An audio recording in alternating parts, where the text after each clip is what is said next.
What you've just seen over there is a video of how busy the traffic, the air traffic in other continents is, and so it's really tough for the African continent. Really, it's really tough, not only for the African continent but also for other countries which are most probably islands, which occupies islands.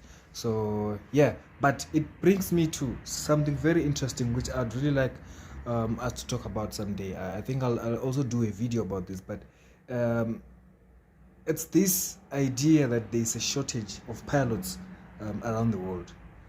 I don't want to say I agree or I disagree, but from an African person living in Africa, I disagree, because where I stay, I don't see any shortage of pilots. Actually, where I stay, I notice or I see a shortage of jobs for pilots. There are so many pilots that are jobless. There are so many pilots that are doing some other odd jobs just to survive.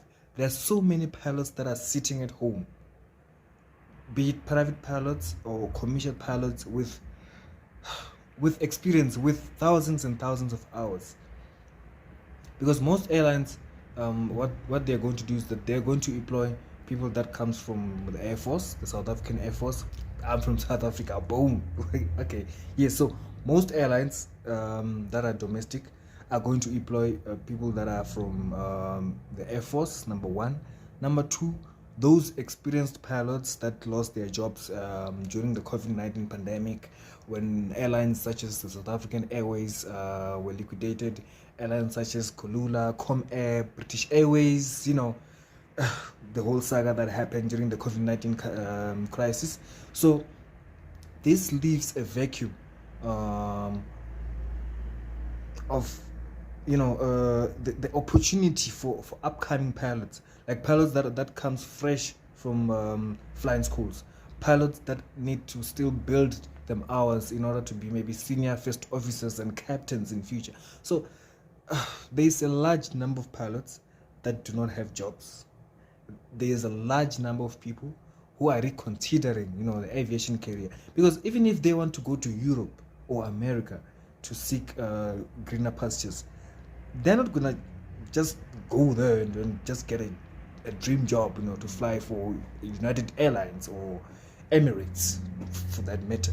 In order for you to go to another continent or another country abroad and fly an aircraft that is insured, you need experience, you need hours, and hours are expensive. If you do not get a decent job, you're not gonna gain those necessary hours to get that decent job.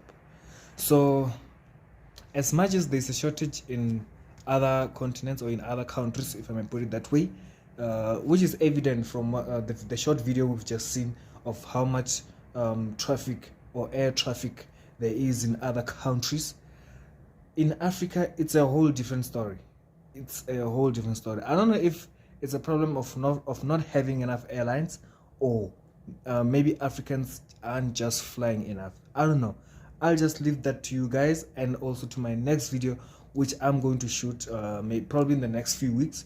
I think we really have to discuss this in depth. I've really been stressing so much about this matter. As much as I'm passionate about aviation, I love aviation, but I'm very, very concerned about this, and I don't want people to be misguided or misinformed, especially our African brothers and sisters out there. So that's it from me, guys. Thank you so much for tuning by in Dream Venture. Thank you so much for watching. I'll be bringing you more content on aviation. We've got so much to talk about. Please, if you're new, hit the subscribe button and the bell button so that whenever I post more videos, you get the notification and you get to watch the video first. Thank you so much for tuning by. See you on the next video. See you another day. Boy, love you from a captain. Goodbye.